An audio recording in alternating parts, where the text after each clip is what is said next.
میں نے امام حنیفہ سے ثابت کیا کہ امام حنیفہ کہتے ہیں کہ اہل شام ہم سے صرف اس لیے بغض رکھتے ہیں کہ ہمارا یہ عقیدہ ہے کہ اگر ہم حضرت علی کے دور میں ہوتے تو حضرت علی کے ساتھ مل کے حضرت معاویہ سے جنگ کرتے۔ آپ کہتے ہیں جی میں نے امام ابو حنیفہ رحمہ اللہ تعالیٰ سے ثابت کر دیا۔ کہاں امام ابو حنیفہ رحمہ اللہ تعالیٰ سے ثابت کیا ہے؟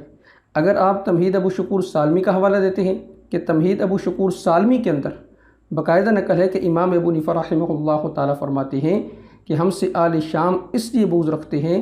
کہ اگر ہم اس دور کے اندر ہوتے تو سیدنا علی رضی اللہ تعالیٰ عنہ کے ساتھ مل کر سیدنا امیر معاویہ رضی اللہ تعالیٰ عنہ سے جنگ کرتے۔ تمہید ابو شکور سالمی کے اندر مجھے آپ اس کی سند نکال کے دکھا دیں۔ تمہید ابو شکور سالمی کے اندر اس کی کوئی سند نہیں ہے۔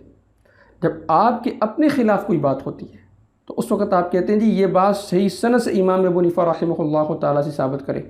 تو جب آپ فریق مخالف پر حوالہ پیش کرتے ہیں تو پھر اس وقت آپ کو سند یاد کیوں نہیں ہوتی؟ اس وقت بھی آپ کو چاہیے کہ آپ صحیح سند کے ساتھ امام ابو حنیفہ رحمہ اللہ تعالیٰ سے اس بات کو ثابت کریں۔ دوسری بات، اگر آپ یہ کہیں کہ میں نے کشف الآثار سے بیان کیا ہے تو آپ نے کشف الآثار میں سند کو اٹھا کر دیکھا ہے؟ کشف الآثار میں سب سے پہلے جو سند میں دوسرا راوی ہے سلم بن سالم، اس کے متعلق محدثین کی آراء دیکھیں، تمام محدثین میں سے ایک محدث بھی ایسا نہیں ہے جو اس کی توثیق کرنے والا ہو۔ ہر محدث نے اس پر جرح کی ہے، حتیٰ کہ ابو حاتم بن حبان رحمہ اللہ تعالیٰ وہ فرماتے ہیں کہ منکر الحدیث یقلب الاخبار قلبا، منکر الحدیث تھا اور باتوں کو الٹا کر دیتا تھا، اور کان مرجن شدید الارجاء وداعیۃ الیہ، کہ مرجی تھا اور سخت قسم کا مرجی تھا، اس کی طرف دعوت دینے والا تھا۔ سلم بن سالم پر امام احمد بن حنبل رحمہ اللہ تعالیٰ کی جرح، امام ابو زرع کی جرح، اور ایک محدث بھی ایسا نہیں کہ جس نے اس پر جرح نہ کی، سب نے اس پر جرح کی اور ایک نے بھی اس کی توثیق نہیں کی، اور وہ باتوں کو الٹا کر دیتا تھا۔ اسی پیراگراف میں نیچے یہ بھی لکھا ہوا ہے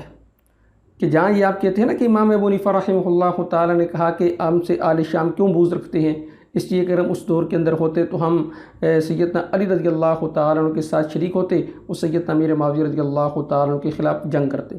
اسی میں نیچے یہ بھی لکھا ہے کہ امام ابو حنیفہ رحمہ اللہ تعالیٰ نے کہا اہل حدیث ہم سے کیوں بغض رکھتے ہیں، اس لیے کہ ہم سیدنا علی رضی اللہ تعالیٰ عنہ کی خلافت کو ثابت کرتے ہیں اور وہ سیدنا علی رضی اللہ تعالیٰ عنہ کی خلافت کو ثابت نہیں کرتے۔ اب آپ خود بتائیں کہ کیا اہل حدیث سیدنا علی رضی اللہ تعالیٰ عنہ کی خلافت کو تسلیم نہیں کرتے؟ بالکل کرتے ہیں۔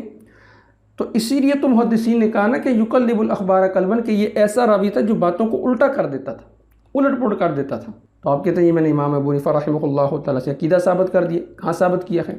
ہاں، دوسری بات آپ نے ثابت کی ہے، ہم منگولوں کی اولاد ہیں، ان کو پتہ نہیں ہے منگولاں دے ہاتھ لگے نے تو اڈے سارے بابے منگولاں نے وڈے ہوئے نے، جتنے اولیاء اللہ نے کہ آپ نے یہ کہا ہے کہ منگول جو تھے نا وہ اولیاء اللہ کے دشمن تھے، اور آپ نے کہا جی میں بھی منگول ہوں، تو منگولوں کے آپ بابا ہیں، اس میں کوئی شک نہیں ہے۔ تو جیسے وہ اولیاء اللہ کے دشمن تھے، اسی طرح آپ بھی اولیاء اللہ کے بھی دشمن، فقہاء کے بھی دشمن، علماء کے بھی دشمن، آپ محدثین کے بھی دشمن، اور آپ تابعین کے بھی دشمن، حتیٰ کہ صحابہ کے بھی آپ دشمن ہیں۔ آپ نے خود اقرار کیا ہماری جنگ علماء سے ہے، میری لڑائی علماء کے ساتھ ہے۔ اس کا مطلب ہے کہ جیسے منگول وہ اولیاء اللہ کے دشمن تھے، اور آپ نے خود تسلیم کر لیا کہ آپ بھی اولیاء اللہ کے دشمن ہیں۔